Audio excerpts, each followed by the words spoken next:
Sandra Glémé. Je suis très heureuse de vous accueillir dans ce webinaire qui a objectif de vous présenter la formation Performer dans l'exercice de la fonction clé actuarielle. Nous avons la chance d'avoir Laurent Griveau, directeur de la Maison des Actuaires, qui présentera la formation, mais aussi les raisons pour lesquelles l'Institut du risque management a souhaité se positionner sur cette nouvelle offre de formation, et à suivre Sophie Descupert qui se présentera également à vous en tant que membre du GT Fonction Actuarielle de l'Institut des Actuaires et intervenante pour la formation. Cette formation a une particularité, c'est une formation dispensée en blended learning, et nous aurons plaisir de vous présenter à la fois les objectifs, le programme et les modalités pédagogiques de ce parcours à l'issue des présentations de Laurent et de Sophie. Laurent, c'est à toi. Ok, donc bonjour à toutes et tous. Évidemment, lorsque on regarde le slide que vous pouvez découvrir sur l'écran, la fonction actuelle est donc plébiscitée en thème d'approfondissement en vue d'une future formation. Alors, bien entendu, lorsqu'on fait ce constat-là, on ne souhaitait pas, nous, reproduire ce qui existe déjà sur le marché en termes de formation, puisque pas mal d'acteurs le font, avec une reprise relativement didactique des articles de la directive. Nous, ce qu'on souhaitait faire, c'était de regarder les années d'exercice des titulaires des fonctions actuarielles. Donc, on a constitué un groupe de travail avec des titulaires de la fonction actuarielle, avec dans l'idée de définir une formation idéale qu'ils auraient voulu suivre au moment de la prise de fonction. Donc ça nous tenait à cœur, et au regard de toutes les années d'exercice qu'ils ont pu avoir. Et parallèlement, et en complément de ces échanges, on a remis, on a relancé le groupe de travail fonction actuarielle au sein de l'Institut des actuaires, qui avait pour la mise à jour d'un guide des bonnes pratiques qui existait en 2018, après 2 années d'exercice des fonctions clés actuarielles. Et derrière, c'est de se dire, voilà, on a 4 années de plus d'exercice. Aujourd'hui, qu'en est-il de l'exercice de la fonction actuarielle? Et évidemment, tout ça pour faire bénéficier les personnes qui seraient intéressées de suivre cette formation, au-delà des constats primaires qui sont dans la directive, où c'est plus la peine de passer en revue les articles qui sont dans la directive, mais vraiment s'intéresser à la bonne pratique, à l'insertion dans le système de gestion des risques des entreprises, notamment la partie gouvernance. Et puis derrière, bénéficier évidemment, parce que l'Institut des actuaires le permet, de l'expérience de l'ensemble de ses membres. La plupart des titulaires des fonctions actuarielles sont membres de l'Institut des actuaires, ce qui permet finalement d'enrichir la formation avec ces retours de bonnes pratiques et d'expérience.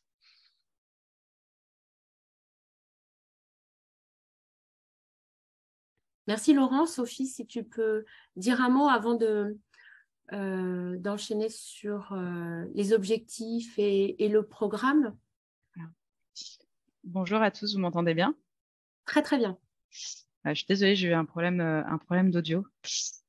Donc, je me présente très rapidement. Donc, Sophie Descupert. Donc, je suis ravie de pouvoir contribuer à l'élaboration du programme pédagogique de cette formation, et de pouvoir aussi accompagner les séances qui se tiendront en présentiel. La fonction actuarielle, c'est une fonction que je connais bien et que j'ai pu incarner au sein du groupe Crédit Agricole Assurance, au sein du groupe Apicil, et sur laquelle je travaille aujourd'hui beaucoup au sein du cabinet Seabird pour accompagner un certain nombre de clients. Donc, les objectifs de la formation, donc c'est vraiment de pouvoir vous accompagner sur le cadrage en fait du périmètre de la fonction actuarielle, hein, c'est-à-dire vraiment comprendre finalement quel est son scope, quel est son rôle, en cherchant finalement à cette fonction à lui donner le plus de valeur ajoutée possible, c'est-à-dire de capitaliser sur les exigences réglementaires pour lui donner voilà, le plus de valeur ajoutée possible. L'objectif, c'est aussi de voir comment cette fonction, elle va se positionner au sein de l'entreprise, comment est-ce qu'elle va interagir avec les autres fonctions clés, avec les autres, avec les directions métiers, et donc voilà, comment est-ce qu'elle s'intègre dans l'organisation. comment est-ce qu'elle adapte aussi sa communication en fonction des différentes parties prenantes, et comment est-ce qu'elle arrive à se greffer finalement dans le cycle de vie des travaux métiers, puisque effectivement l'enjeu de la fonction actuarielle, c'est notamment de pouvoir exercer un regard donc sur les provisions techniques, la souscription et la réassurance. Et donc l'enjeu et l'un des objectifs, c'est de pouvoir vraiment intervenir auprès des métiers en créant de la valeur ajoutée, et j'ai envie de dire aussi de réussir au maximum à intervenir au bon moment dans les cycles de décision pour avoir une réelle valeur ajoutée en temps voulu. Voilà un petit peu pour les principaux objectifs. Merci Sophie. Avant que tu passes au programme de la formation, et pour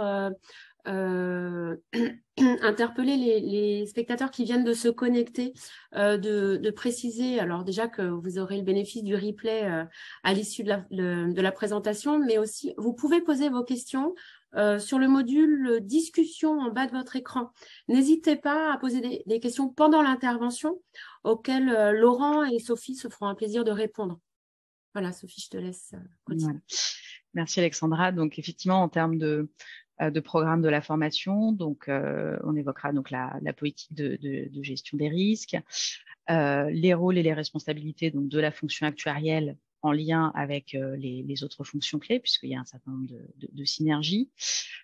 Comment la fonction actuarielle va trouver sa place dans son organisation. Donc là, évidemment, on pourra échanger autour de bonnes pratiques, mais l'enjeu, c'est ensuite pour chacun de trouver sa place dans des organisations qui sont spécifiques aussi à chacune des entreprises. On évoquera aussi donc la partie contenu donc sur les différents rapports. Donc là, le but, c'est plutôt de développer ensemble des méthodologies, une démarche en fait pour appréhender la partie provision, la partie qualité des données. C'est vraiment l'idée, c'est de vous donner les clés en fait, un petit peu la boîte à outils en termes de démarche et de méthodologie. Et puis les bonnes pratiques pour l'écriture et la présentation du rapport. Et donc c'est vrai que très souvent, on travaille notamment actuellement avec Laurent dans le cadre d'un groupe de travail de l'Institut des actuaires sur les différentes parties du rapport, et puis aussi sur la gouvernance.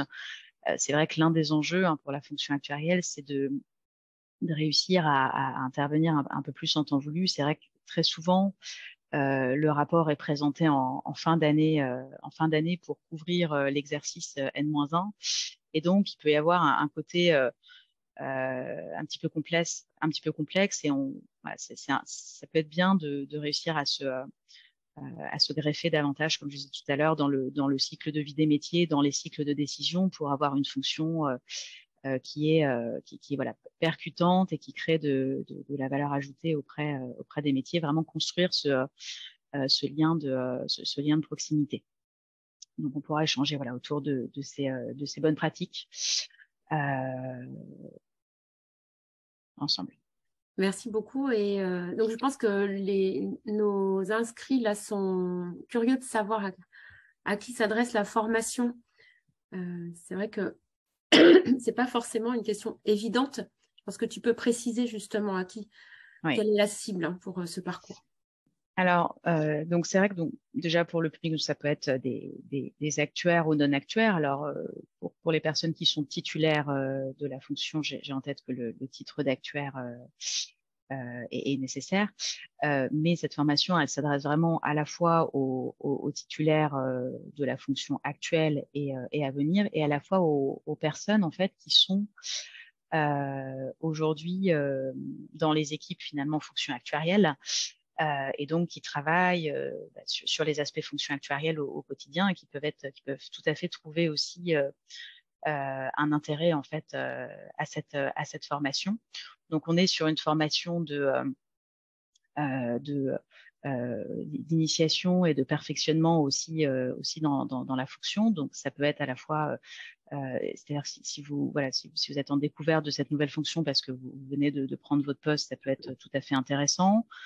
Et ça peut être aussi tout à fait intéressant si vous avez déjà une première expérience sur le sujet, mais que vous souhaitez en savoir plus, ou encore que vous avez aussi en fait des enjeux, que vous souhaitez voilà, partager aussi avec les autres de la formation. C'est aussi l'occasion finalement de créer en fait un collectif autour de ça. Justement, on a une première question dans le chat et quand tu parles d'échanges et de retour d'expérience, on a Laurence qui se demande si elle dit bonjour, nous n'abordons la QDD, donc la qualité des données, que dans le rapport sur les provisions. La qualité des données est-elle à aborder aussi dans le rapport souscription? Doit-on faire un rapport dédié à la QDD? Merci pour cette question. Effectivement, alors j'ai en tête que alors, dans les textes réglementaires, c'est vrai que le sujet qualité des données est très pointé sur la partie sur la partie provision technique avec des attentes assez fortes de contrôle d'exactitude, d'exhaustivité, etc.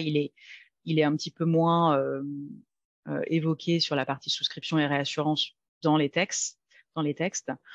Mais bien évidemment, c'est un enjeu qui peut être étudié par la fonction actuarielle dans le cadre de son rapport sur la souscription et sur la réassurance, en fonction aussi des priorités de la fonction, de ce qui est en place dans l'organisation.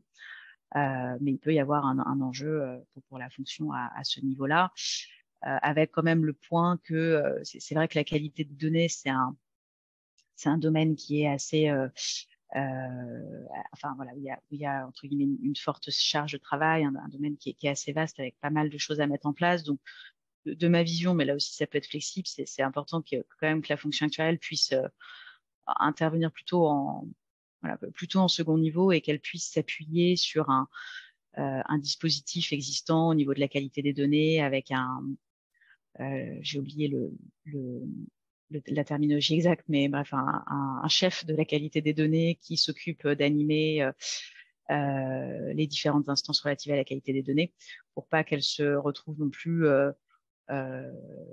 débordées sur cet enjeu-là spécifiquement et également sur des aspects qui peuvent être parfois plus premier niveau. Donc voilà, c'est important qu'elle puisse bien garder son rôle de second niveau.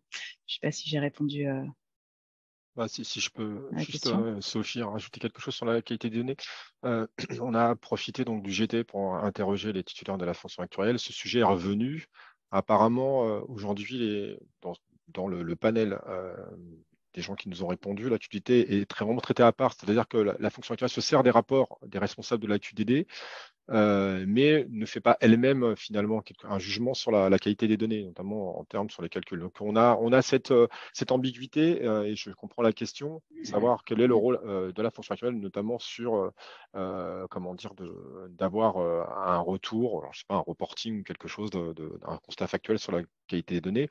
Sachant que dans un premier temps, lorsque les fonctions clés ont été mises en place, il y a eu pas mal de contrôles de la CPR, notamment sur la qualité des données.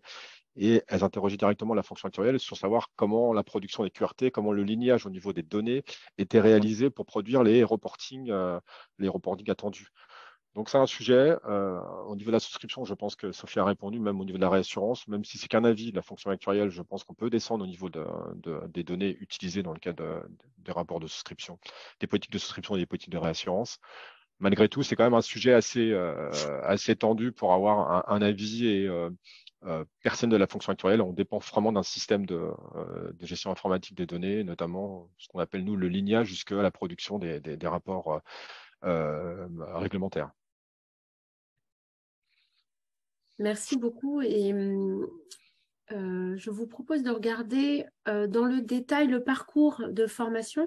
Je parlais en préambule de nouvelles modalités pédagogiques pour l'Institut du risque management, un parcours en blended, c'est-à-dire avec des contenus dispensés sur une plateforme de e-learning, c'est-à-dire en asynchrone, et des séances de présentiel qui viennent jalonner le parcours. C'est une nouveauté. C'est une innovation qui vient enrichir l'offre de formation de l'Institut du risque management et qui a beaucoup d'atouts. Donc, Sophie, je te laisse commenter la partie e-learning et ensuite on verra les ateliers pratiques, puisque tu viendras animer les ateliers pratiques qui vont venir s'insérer au cœur du parcours e-learning. Là, on voit les 3 modules, mais j'attire quand même l'attention sur le fait que les ateliers pratiques sont positionnés au cœur de ce parcours-là. Donc, on en a un après les 2 premiers modules et un autre en clôture. Et je te laisse en parler plus en détail. Oui, tout à fait. Donc, effectivement, on aura l'occasion d'avoir des sessions en présentiel avec Pierre Théron également pour ceux qui le connaissent. Donc, effectivement, comme tu l'as dit, Alexandra, ce parcours e-learning, donc il y a 3 modules et ça permet d'avoir un parcours qui est, je dirais, didactique, qui permet, voilà, en naviguant en e-learning, d'avoir une première appréhension de la fonction et de pouvoir ensuite ensemble approfondir pendant les sessions en présentiel les différentes thématiques, donc où on retrouve finalement les thématiques qu'on a pu voir tout à l'heure, donc connaître l'entreprise, identifier les contrôles à mener, comprendre en fait quel est le rôle en fait des autres fonctions clés et le rôle de la fonction actuarielle dans tout ça, sachant que ce parcours, ce qui est intéressant, c'est qu'il s'appuie sur des vidéos d'experts en fait qui vont en fait vous justement partager en fait leur vision et leurs expériences et vous pourrez également y trouver des petits quiz au fur et à mesure pour vérifier que les choses sont claires. Donc ensuite la découverte de la fonction actuarielle. Donc voilà, premier module c'est vraiment la contextualisation. Deuxième module c'est plus la découverte plus affinée de la fonction. Et puis ensuite un troisième module autour du rapport, autour du cycle de vie de la fonction, autour de son écriture. Voilà un petit peu, donc c'est vraiment un parcours.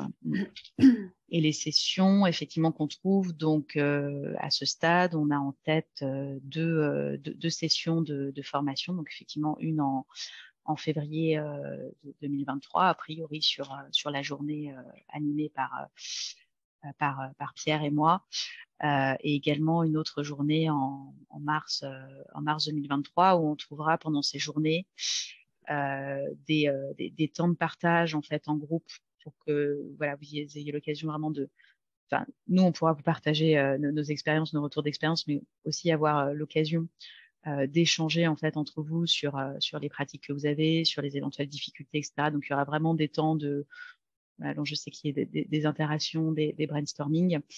On aura également l'occasion de travailler autour de cas pratiques qu'on aura préparés, etc., etc. Donc là, c'est un premier, voilà, une première vision. On est en cours de construction de ces journées. Alors, sur la durée, pardon ? Non, je voulais compléter ce que disait Sophie, d'insister que cette formation, elle est aussi pour faire un autodiagnostic finalement, alors soit pour les personnes qui travaillent déjà dans les équipes de fonction actuelle ou qui sont titulaires. Chaque situation peut être différente. L'important, c'est de respecter finalement ce que donne la directive et puis notamment en termes d'indépendance de fonction et de savoir se situer à quel niveau on intervient dans la chaîne de gestion des risques. Les conflits d'intérêts existent, il ne faut pas se les cacher. L'idée, c'est quand même de regarder tout ça avec un peu de recul et de se dire comment je peux être performant pour pouvoir à la fois exercer mes missions, faire des recommandations directement au conseil d'administration et les suivre dans le temps et pouvoir être à tout moment, pouvoir interpeller les autres titulaires des fonctions clés, notamment pour progresser dans la quantification des risques de l'entreprise. Donc, on a bâti un petit peu cette formation dans cet esprit, en tout cas. Donc, en tout, la formation durera 21 heures, 21 heures qui comprennent les temps e-learning sur la plateforme. Je précise que sur la plateforme, donc le parcours va ouvrir le 9 janvier. Vous aurez une période pour réaliser votre progression sur la plateforme. Vous allez être intégré à un groupe que vous retrouverez en présentiel, mais dès l'ouverture du parcours sur la plateforme, nous allons constituer une classe et vous allez pouvoir déjà échanger autour de ce parcours distanciel dans ce qu'on appelle dans le chat, et vous allez aussi pouvoir avoir accès aux intervenants, Sophie et Pierre, que vous pourrez interpeller sur les temps distanciels. Donc, vous avez déjà ce groupe constitué, mais vous prenez chacun votre temps pour réaliser le parcours à distance, et ensuite, vous vous retrouvez sur les ateliers pratiques. On a quelques dates là qui sont posées, mais on va les figer dès que le parcours sera ouvert. Donc 2 sessions par an, donc on est susceptible de faire une ouverture à l'issue de cette première classe. On va vous appeler première classe pilote, hein, parce que vous avez compris, c'est une nouveauté. On va tester cette nouvelle modalité et on est très heureux de ça. Donc sur cette classe pilote, ouverture le 9 janvier pour un atelier de clôture en mars. Le dossier d'inscription est disponible sur le site internet et vous pouvez nous contacter sur notre boîte mail ou par téléphone si vous aviez des questions.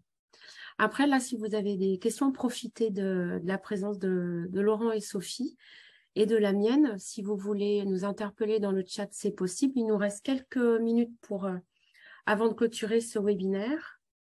Je voulais aussi vous proposer, Sophie et Laurent, de regarder le sondage qui a été diffusé en début de webinaire, voir un petit peu les réponses ensemble. D'accord. Est-ce qu'il s'affiche bien à votre écran? Ça va? Oui, très bien. Donc, 77% d'entre vous évoluent dans le secteur assurance, 8% en réassurance et 8% retraite prévoyance. Bon, ce n'est pas très étonnant comme résultat. Du coup, Ensuite, moi, je ne vois pas les autres questions en revanche. Je vois pas on est curieux sur la partie autre. Oui. Si ceux qui sont dans la partie haute, Est-ce que vous pouvez nous dire un petit peu qui êtes-vous ou ce que vous faites?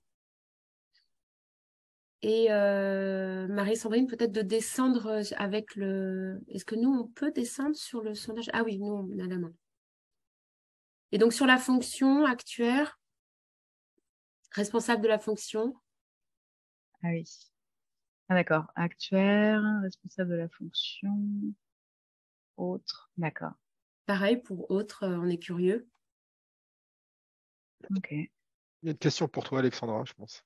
La question de Samirou concerne le financement de la formation. Alors, on est éligible au financement de la formation continue, c'est-à-dire que vos entreprises peuvent tout à fait financer la formation sur le plan de formation.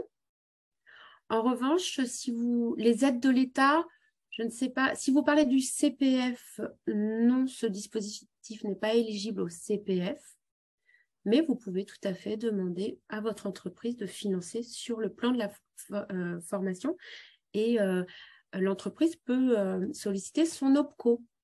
Nous sommes un organisme avec le label Calliope, donc il n'y a aucune difficulté là-dessus. J'espère que j'ai répondu parce que les aides de l'État, je pense que ça fait référence peut-être au CPF. Je vous laisse me dire. Ok, c'est bon. J'ai répondu. Donc, le niveau de connaissance sur la fonction actuarielle, débutant, intermédiaire, expérimenté.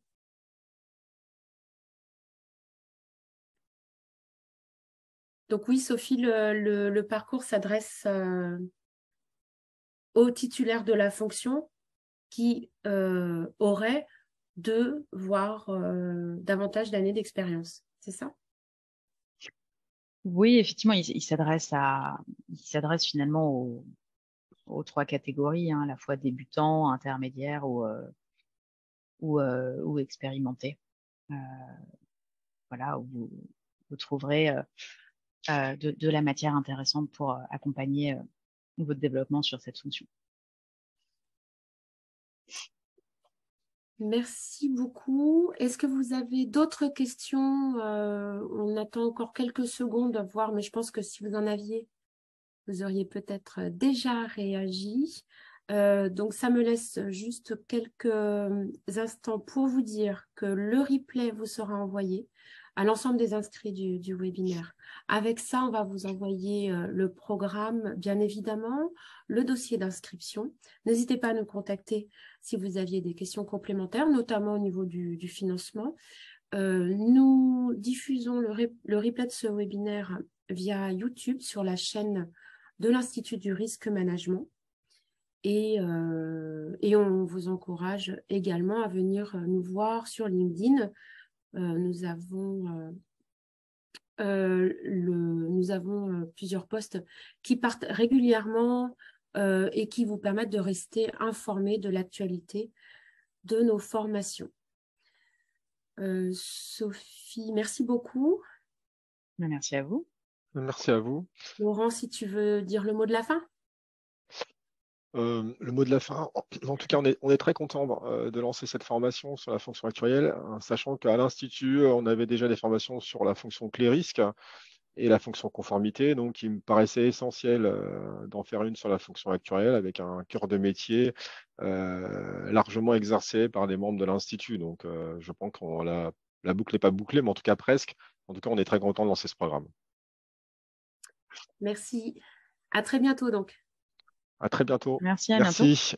Au revoir. Au revoir.